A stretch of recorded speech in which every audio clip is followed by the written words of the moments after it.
የመካከለኛው ምስራቅ ሰማይ በጥይት ጭስ በሚሳኤል እሳትና በማይታየው የዲጂታል ጦርነት ታፍኖ ቀጠናው ከመቼውም ጊዜ በላይ ወደ ለየለት የጥፋት አዘቅት ውስጥ ገብቷል። እንደ አውሮፓውያን አቆጣጠር በ2026 ዓለም እያስተናገደች ያለው ይህ ጦርነት የመደበኛ ፍልሚያ ድንበር የጣሰ የብስ የባህር የአየርና ረቀቅ ያለውን የሳይበር ጦርነትን ባንድ ያቀለጠ አዲስ የታሪክ ምዕራፍ ነው። በኢራንና የመከላከል ዘንግ በሚባሉት አጋሮቿ ኦፕሬሽን ትሩ ፕሮሚስ 4 በሚል በተከፈተው ዘርፈ ብዙና የተቀናጀ ጥቃት 5 ሚሊዮን የእስራኤል ዜጎች ከመሬት በታች ሲወርዱ የአሜሪካ የቴክኖሎጂ ልዕልና መገለጫ የሆነው እንደ ታድ ራዳር ስውር F-35 አውሮፕላንና ግዙፉ የጦር መርከብ USS አብርሃም ሊንከን ሳይቀሩ የጥቃቱ ሰለባ መሆናቸው ዓለምን ጉድ አሰኝቷል። ከሚታየው የጦርነት አውድማ ባሻገር ሃንዳላ የተሰኘው የኢራን የሳይበር ጦር የእስራኤልን አየር መከላከያ ስርዓትና የአሜሪካን ከፍተኛ የደህንነት ተቋማት ጓዳ በርብሮ በመግባት የቴክኖሎጂውን የኃይል ሚዛን አናግቶታል። በሌላ በኩል ደግሞ ጦርነቱ በአሜሪካ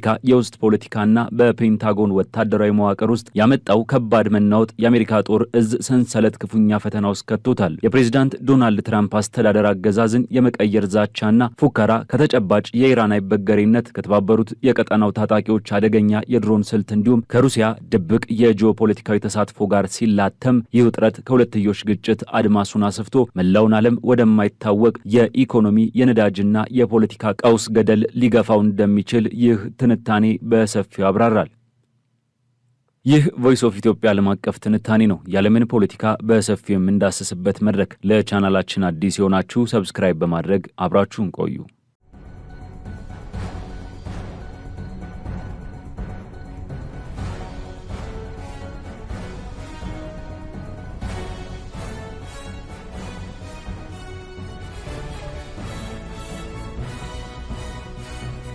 በመካከለኛው ምስራቅ የጂኦፖለቲካዊና ወታደራዊ ውጥረት ከመቼውም ጊዜ በላይ አድማሱን አስፍቶ የዓለምን ሰላምና ደህንነት በሚፈታተንበት እጅግ አሳሳቢ ምዕራፍ ላይ ይገኛል። እንደ አውሮፓውያን አቆጣጠር ሚያዝያ 2026 ላይ የኢራን እስላማዊ አብዮታዊ ዘብና አጋሮቹ እስራኤልና በቀጠናው በሚገኙ የአሜሪካ ወታደራዊ ኢላማዎች ላይ የከፈቱት የተቀናጀና ዘርፈ ብዙ ጥቃት የዘመናዊውን የጦርነት መልክ በአዲስ ገጽታ እያሳየው ነው። ይህ ኦፕሬሽን እውነተኛ ቃል ኪዳን 4 በመባል የሚታወቀውና 91ኛውን የጥቃት ማዕበል ያስተናገደው ዘመቻ ከመደበኛው የሚሳኤል ድብደባ ባሻገር እጅግ የተራቀቀ የሳይበር ጦርነትን፣ የድሮን ጥቃቶችንና የባህር ላይ ፍልሚያዎችን አዋህዶ የያዘ ነው። በዚህም ሳቢያ 5 ሚሊዮን ያህል የእስራኤል ዜጎች ከመሬት በታች ወዳሉ መጠለያዎች ለመግባት የተገደዱ ሲሆን በቴልአቪቭ፣ ሃይፋ፣ ቤርሳቤህና ኔጌቭ አካባቢዎች ከፍተኛ ውድመትና ድንጋጤ ነግሷል። የኢራን ኃይሎች የተጠቀሙባቸው እጅግ ከባድና አውዳሚ ሚሳኤሎች በመላው እስራኤል ውስጥ ፍርሃት የነዙ ሲሆን ተደጋጋሚ ፍንዳታዎችና የፈራረሱ ህንጻዎች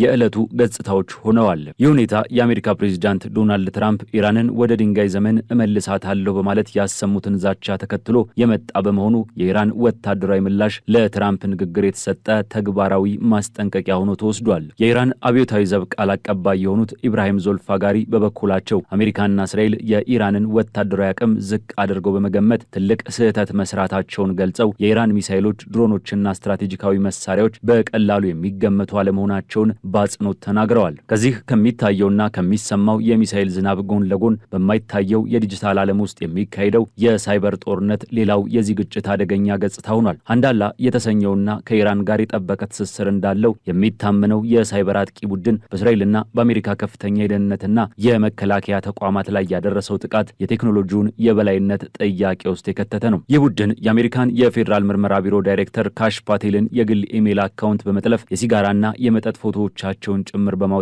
ስነ ልቦናዊ ጥቃት የፈጸመ ሲሆን ከዚህም አልፎ የእስራኤልን የአየር መከላከያ ስርዓት የጀርባ አጥንት የሆነውን PASK ዊንድ የተሰኘውን ኩባንያ መረብ ጥሶ መግባቱን አስታውቋል። የዚህ ኩባንያ መረጃዎች መዘረፍ ማለት የእስራኤልን ራዳሮች፣ የትዕዛዝ ማዕከላትና የመከላከያ መዋቅሮች እርቃናቸውን የማስቀረት ያህል እንደሆነ ይነገራል። የሳይበር አጥቂዎቹ ያገኙትን እጅግ ምስጢራዊ የሆነ የመከላከያና የኮሙኒኬሽን ካርታ መረጃ ለመከላከያ ዘንድ ሚሳኤል አብራሪ ክፍሎች ማጋራታቸውን መግለጻቸው ቀጣይ ጥቃቶች ምን ያህል ነጥብን የጠበቁና አውዳሚ ሊሆኑ እንደሚችሉ አመላካች ነው። ቡድኑ አክሎም የእስራኤል የመከላከያ ስርዓት ከእንግዲህ በኋላ ደህንነቱ የተረጋገጠ አለመሆኑንና የትኛውም የቴክኖሎጂ ምጥቀት ከሳይበር ጥቃታቸው እንደማያመልጥ በማስጠንቀቅ እስራኤል ያላትን የተጋነነ የደህንነት ስሜት ማብቂያው መድረሱን አውጇል። የሳይበር ጥቃቱ በዚህ ብቻ አላበቃም። በአሜሪካ የመከላከያ ስርዓት ውስጥ ግንባር ቀደም አቅራቢ የሆነው ሎክሂድ ማርቲን የተሰኘው ኩባንያ ኢላማ በማድረግ በእስራኤል ውስጥ የሚሰሩ የኩባንያውን መሐንዲሶች በ48 ሰዓታት ውስጥ ውስጥ ሀገሪቱን ለቀው እንዲወጡ አለበለዚያ ግን ሕይወታቸው አደጋ ላይ እንደሚወድቅ አስጠንቅቋል። ይህ አካሄድ ጦርነቱን ከወታደራዊ አውድ በማውጣት የቴክኖሎጂ ኩባንያዎችንና የሲቪል መሐንዲሶችን ጭምር ኢላማ ያደረገ አዲስ የፍልሚያ ስልት መሆኑን ያሳያል። በሌላ በኩል ይህ ጦርነት የኢራንና የእስራኤል የሁለትዮሽ ግጭት መሆኑ ቀርቶ የበርካታ ሀገራትና የታጠቁ ቡድኖች የጋራ የጦርነት አውድማ ሆኗል። የየመን ሁቲዎች፣ የሊባኖሱ ሂዝቦላህና የኢራቅ እስላማዊ ታጣቂዎች ከኢራን ጎን በመሰለፍ የበኩላቸውን የማጥቃት ዘመቻ ከፍተዋል። የሁቲ ኃይሎች በደቡባዊ እስራኤል በሚገኙ ስትራቴጂካዊ ቦታዎች ላይ በተለይም በዲሞናና በጃፋ አካባቢዎች ላይ የድሮንና የሚሳኤል ጥቃቶችን የሰነዘሩ ሲሆን የኢራቅ ተቃዋሚዎች በበኩላቸው በአሜሪካ የጦር ሰፈሮች ላይ በቀን ውስጥ ብቻ 6 የተጠናከሩ ጥቃቶችን ፈጽመዋል። በተለይም ሂዝቦላህ ከሩሲያና ዩክሬን ጦርነት የቀሰመውን አዲስ ስልት በመጠቀም ፋይበር ኦፕቲክ ኬብል የተገጠመላቸው ኤፍፒቪ አጥፍቶ ጠፊ ድሮኖችን መጠቀም መጀመሩ የእስራኤልን ጦር ክፉኛ እየፈተነው ይገኛል። እነዚህ ድሮኖች በፋይበር ኦፕቲክ አማካኝነት ከዋናው ማዕከል ጋር የሚገናኙ በመሆናቸው በዘመናዊው የራዲዮ ሞገድ አፈና ስርዓቶች የማይስተጓጎሉና ኢላማቸውን በትክክል የሚመቱ ናቸው። ይህ ስልት የእስራኤልን ታንኮችና ወታደራዊ ተሽከርካሪዎች ለማጥቃት እጅግ ውጤታማ እየሆነ መምጣቱንና በደቡባዊ ሊባኖስ በሚገኘው የእግረኛ ጦር ፍልሚያ ላይ የኃይል ሚዛኑ ሊቀይር እንደሚችል ወታደራዊ ተንታኞች ይገልጻሉ። የእነዚህ የተባበሩት ኃይሎች የጋራ ጥቃት አሜሪካና እስራኤል በአንድ ጊዜ በርካታ ግንባሮች ላይ ምላሽ ለመስጠት እንዲገደዱ አድርጓቸዋል። በዚሁ ስብስብ የጦርነት መድረክ ውስጥ የኢራን ኃይሎች ያደረሷቸው ስትራቴጂካዊ ጥቃቶች የአሜሪካን ቴክኖሎጂያዊ ልዕልና ከፍተኛ ጥያቄ ውስጥ የከተቱ ሆነዋል። የኢራን መግለጫዎች እንደሚያስረዱት በሳውዲ አረቢያ ፕሪንስ ሱልጣን አየር ኃይል ሰፈር ውስጥ የነበረውና ከ136 ሚሊዮን ዶላር በላይ የሚያወጣው የታድ አየር መከላከያ ራዳር ስርዓት በሚሳኤል ተመቶ ወድሟል። ይህ ራዳር የባለስቲክ ሚሳኤሎችን ከሩቅ ርቀት አግኝቶ ለመከታተል የሚያስችልና ለመላው የባህረ ሰላጤው አካባቢ የአየር መከላከያ የጀርባ አጥንት የነበረ ነው። የዚህ ራዳር መውደም አሜሪካ በገልፍ ሀገራት ያላትን የመከላከያ ሽፋን በእጅጉ ያዳከመው ሲሆን የኢራን ሚሳኤሎች ያለ ከልካይ ኢላማቸውን እንዲመቱ ሰፊ ዕድል ፈጥሮላቸዋል። ከዚህ በተጨማሪም በተባበሩት አረብ ኤምሬትስ አልዳፍራ አየር ኃይል ሰፈር ይገኝ የነበረውና አዋክስ በመባል የሚታወቀው የአሜሪካ የቅድመ ማስጠንቀቂያ አውሮፕላን መውደሙ እንዲሁም ኢራን ለሁለተኛ ጊዜ የዓለማችንን እጅግ ዘመናዊ የሆነውን የአሜሪካ ኤፍ-35 ስውር ተዋጊ አውሮፕላን በሀገር በቀል የአየር መከላከያ ስርዓቷ መትቼ ጥያለሁ ማለቷ የምዕራባውያንን የጦር መሳሪያ ገበያ ሊያናጋ የሚችል ክስተት ነው። ኤፍ-35 አውሮፕላን በራዳር እይታ የማይገባና አይበገሬ ተደርጎ የሚቆጠር ቢሆንም የኢራን የይገባኛል ጥያቄ እውነት ከሆነ የዓለም ሀገራት በዚህ አውሮፕላን ላይ ያላቸውን እምነት ሊያጎድለውና የጦር መሳሪያ ግዢ ፖሊሲያቸውን እንዲከልሱ ሊያስገድዳቸው ይችላል። የኢራን ጥቃቶች በመሬትና በአየር ላይ ብቻ የተገደቡ አልነበሩም።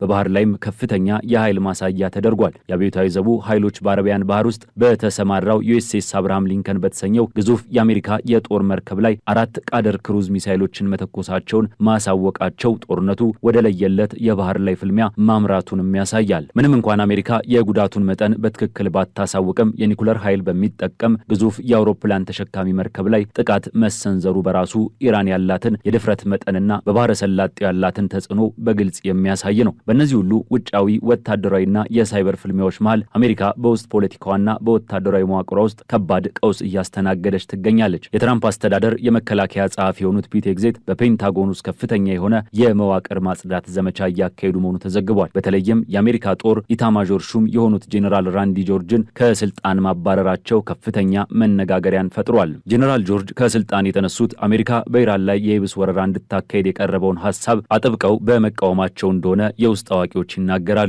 ይህንን ተከትሎ ሄግሴት ለትራምፕ ፖሊሲዎች ታማኝ የሆኑትን ጄኔራል ክሪስቶፈር ላኒቭን በዋና አዛዥነት የሾሙ ሲሆን በተመሳሳይ ከደርዘን በላይ ከፍተኛ ወታደራዊ መኮንኖችን፣ የአየር ኃይልና የባህር ኃይል ኃላፊዎችን ከስራ አሰናብተዋል። ይህ ለአመራር ለውጥ በሚል ሽፋን የሚደረግ የፔንታጎን ማጽዳት ዘመቻ አሜሪካ ለጸጥታና ሰፊ የትጥቅ ግጭት አልፎም በኢራን ላይ ለሚደረግ የእግረኛ ጦር ወረራ ዝግጅት እያደረገች መሆኑን የሚጠቁም ነው። የ82ኛው የአየር ወለድ ጦርና የባህር ኃይል ልዩ ጓዶች ወደ ስፍራው መንቀሳቀስ መጀመራቸው የነገሩን አሳሳቢነት ይጨምረዋል። ይሁን እንጂ በጦርነት መሃል እንዲህ አይነት ሰፊ ወታደራዊ የስልጣን ለውጥ ማድረግ የጦሩን ሞራል ሊያዳክምና የእዝ ሰንሰለቱን ሊያዛባ እንደሚችል በርካታ ወታደራዊ ተንታኞች ስጋታቸውን እየገለጹ ነው። ትራምፕ የኢራን የባህርና የአየር ኃይል ወድሟል፣ አመራሮቿ አልቀዋል፣ የጦር መሳሪያ ማምረቻዎቿ ነደዋል፣ አሜሪካ በቅርቡ ሙሉ ድል ትቀዳጃለች የሚል የድል አድራጊነት ንግግር እያሰሙ ቢሆንም መሬት ላይ ያለው እውነታ ግን ከዚህ የተለየ ነው። የኢራን ተከታታይና ያልተቋረጠ ጥቃት እንዲሁም የሳይበር መዋቅሯ የሚያሳየው ጥንካሬ ጦርነቱ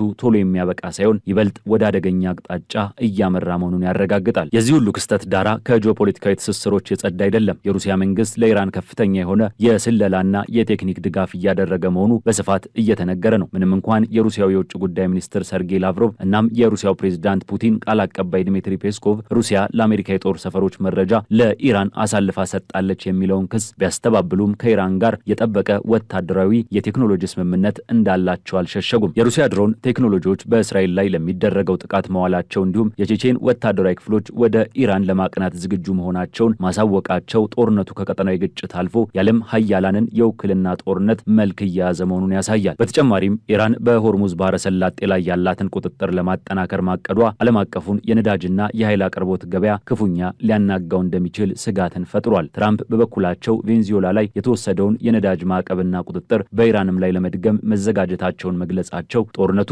ወታደራዊ ብቻ ሳይሆን ከባድ የኢኮኖሚና የንግድ ውድድር ጭምር መሆኑን ያስገነዝባል። በማጠቃለል በሚያዝያ 2026 እየታየ ያለው ይህ የመካከለኛው ምስራቅ ቀውስ የዘመናዊ ጦርነት ስልቶች፣ የሳይበር ጥቃት፣ የድሮን ቴክኖሎጂ፣ የፖለቲካ ሽኩቻና የዓለም ሀያላን ፉክክር የተዋሃዱበት እጅግ ውስብስብና ሚዛኑን የሳተ ፍልሚያ ነው። የትራምፕ አስተዳደር በኃይል የታገዘ የአገዛዝ ለውጥ በኢራን ላይ ለማምጣት የሚያደርገው ጥረት ኢራንና አጋሮቿ ከሚያሳዩት ያልተገመተ የመቋቋምና የማጥቃት አቅም ጋር ሲላተም ቀጠናው ብቻ ሳይሆን መላውን ዓለም ወደማይታወቅ ጥልቅ አዘቅት ውስጥ ሊከተው እንደሚችል የሁኔታዎች አመላካችነት ያስረዳል። እያንዳንዱ የሚተኮስ ሚሳኤልና የሚጠለፍ የሳይበር መረጃ የዓለምን የኃይል ሚዛን አዲስ ቅርጽ እያስያዘው ይገኛል።